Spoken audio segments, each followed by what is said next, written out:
Imagina tener 15 años y ver cómo tu padre es arrastrado por soldados solo por creer en algo que no se puede ver. Imagina crecer sabiendo que la fe que heredaste podría costarte la vida. Este no es un cuento antiguo, es la historia real del primer sacerdote católico coreano, San Andrés Kim Taegon. Nacido en 1821 en una Corea donde practicar el cristianismo era un delito castigado con la muerte, Andrés Kim decidió hacer algo impensable, convertirse en sacerdote, no extranjero, no misionero, coreano. Y su historia no solo es la de un mártir, es la de un joven que desafió un imperio, armado únicamente con fe y una misión. Andrés nació en Solmoe, en el seno de una familia noble que acababa de dar un giro radical. Habían abandonado el confucianismo, la columna vertebral del sistema coreano, para abrazar una fe perseguida.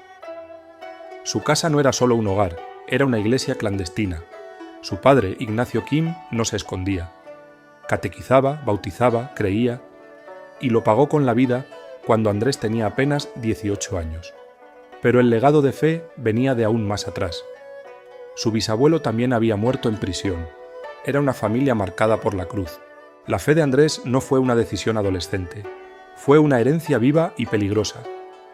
A los 15 años, mientras otros chicos temían los exámenes o el castigo escolar, él aceptó ser bautizado sabiendo que eso podía significar la muerte.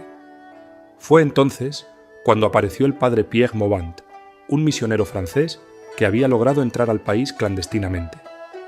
Al conocer así a Andrés, vio algo más que un creyente. Vio un pastor, un futuro sacerdote en una tierra donde serlo era prácticamente una sentencia de muerte.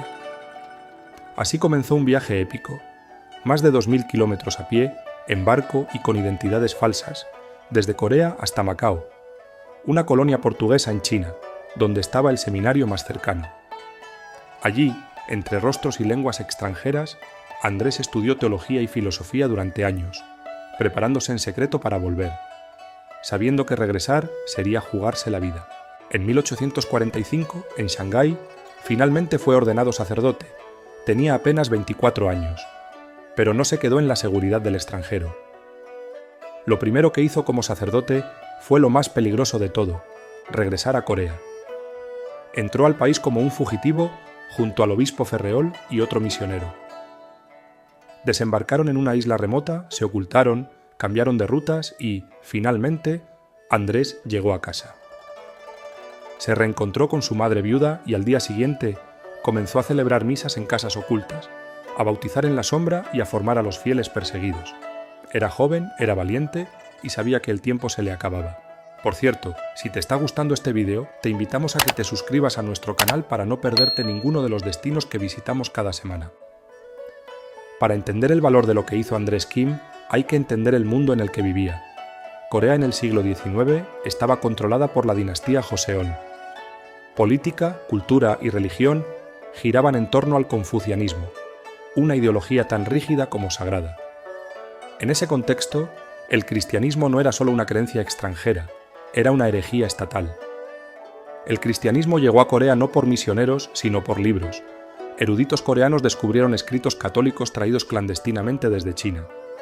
Se convirtieron, fundaron comunidades secretas, se bautizaron entre ellos y rezaban sin sacerdotes.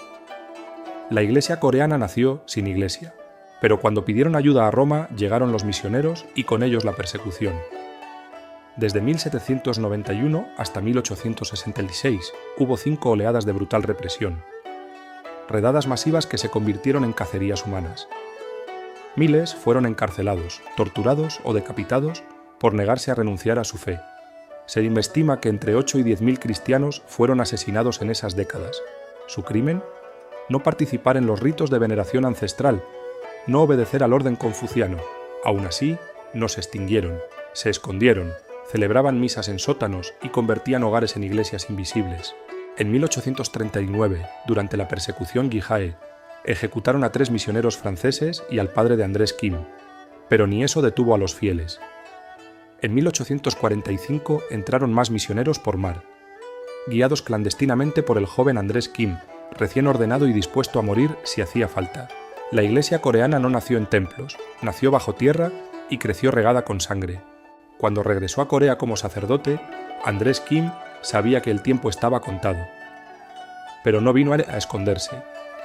Durante un año vivió como fugitivo y actuó como pastor. Celebraba misas escondido en casas, bautizaba de escondidas y consolaba a fieles golpeados por la persecución. Hablaba latín y chino, era el puente entre la Iglesia en Corea y el resto del mundo. Planeaba rutas de entrada para más sacerdotes, diseñaba mapas costeros e incluso pilotó una barca para llevar misioneros desde Shanghái hasta las playas de su patria, esquivando patrullas y tormentas. Cada movimiento podía ser el último. El 5 de junio de 1846, en la isla de Yeonpyeong, mientras preparaba la llegada de nuevos sacerdotes, fue descubierto.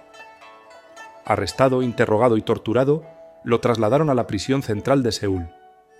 Recibió golpes, amenazas y presión psicológica. Le exigían que hablara, que delatara, que renunciara, pero él respondió escribiendo: «Es por mi Dios que muero. Mi vida inmortal está en su punto inicial». No hubo gritos ni miedo, solo paz. El 16 de septiembre, con apenas 25 años, fue condenado a muerte. Lo llevaron a Saenamteo, a orillas del río Han. Frente a soldados, jueces y curiosos se arrodilló, miró al cielo y dijo: «Ahora comienza la eternidad». Fue decapitado ese día, y su cuerpo, como el de muchos mártires, fue arrojado a una fosa común para evitar que los fieles veneraran sus restos. Pero no lo olvidaron. Su martirio no aplastó a la Iglesia, la encendió. Su sangre fue semilla y la Iglesia en Corea nunca volvió a ser la misma. Pasaron casi 80 años desde su martirio. El 5 de julio de 1925, el Papa Pío XI beatificó a Andrés Kim y a otros 78 mártires coreanos, reconociendo su sacrificio como testimonio eterno de fe en medio del horror. Pero no terminó ahí. El 6 de mayo de 1984, por primera vez en más de 700 años, una canonización se realizó fuera de Roma. En Seúl, San Juan Pablo II declaró santos a 103 mártires coreanos, incluyendo a Tae, Andrés Kim. La fe por la que él murió ahora era celebrada por miles en libertad, y el joven que fue ejecutado a los 25 años fue proclamado santo universal. Desde entonces, cada 20 de septiembre la Iglesia conmemora a San Andrés Kim, a San Pablo Chong-asan y a sus compañeros mártires. Un ejército de luz nacido del dolor, pero vivo en la memoria de millones. Hoy, San Andrés Kim no es solo un héroe del pasado, es un modelo para el presente, patrono del clero coreano y símbolo de una iglesia que pasó de la clandestinidad a la misión global. Para muchos jóvenes católicos, su nombre es una llamada a la valentía, a la entrega y al testimonio. Incluso el Papa Francisco lo ha destacado como una figura clave para nuestra época. San Andrés Kim sigue dando un hermoso testimonio con su vida ofrecida por Cristo.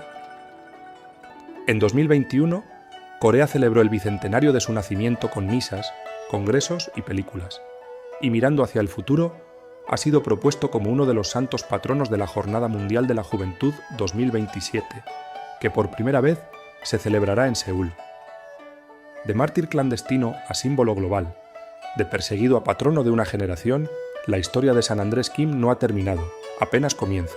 Hoy, si visitas Solmoe, su pueblo natal, puedes entrar a una réplica de su humilde casa, un altar silencioso donde miles de fieles se arrodillan en gratitud. En Seúl, el lugar donde fue ejecutado es ahora un santuario, Saenamteo, tierra antes manchada de sangre y hoy lugar sagrado junto al río Han, donde se alza una estatua suya con sotana tradicional y mirada firme, no como víctima, sino como testigo.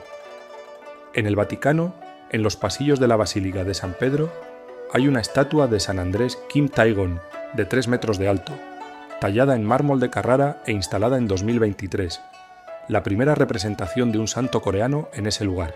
Su imagen se repite en vitrales, murales, esculturas y estampas devocionales. Cada trazo es un eco de su legado y su voz incluso ha llegado al cine. En 2022, Corea del Sur estrenó Birth, una película que narra su vida desde la juventud hasta el martirio, tan impactante que el propio director, que no era creyente, terminó convirtiéndose al cristianismo después de conocer su historia. Hoy esa película inspira a miles. Algunos regresan a la fe, otros hacen peregrinaciones, todos sienten algo profundo, Poemas, himnos, obras de teatro, novelas y estatuas son respuestas a la pregunta que Andrés Kim planteó con su vida. ¿Qué estás dispuesto a entregar por lo que crees? Su sangre no fue en vano, fue semilla. Y hoy esa semilla sigue floreciendo en Corea, en el mundo y tal vez en ti. Si te ha gustado el contenido de este vídeo, tienes que ver este otro que dejamos por arriba. Sin duda te encantará. Nos vemos pronto, hasta la próxima.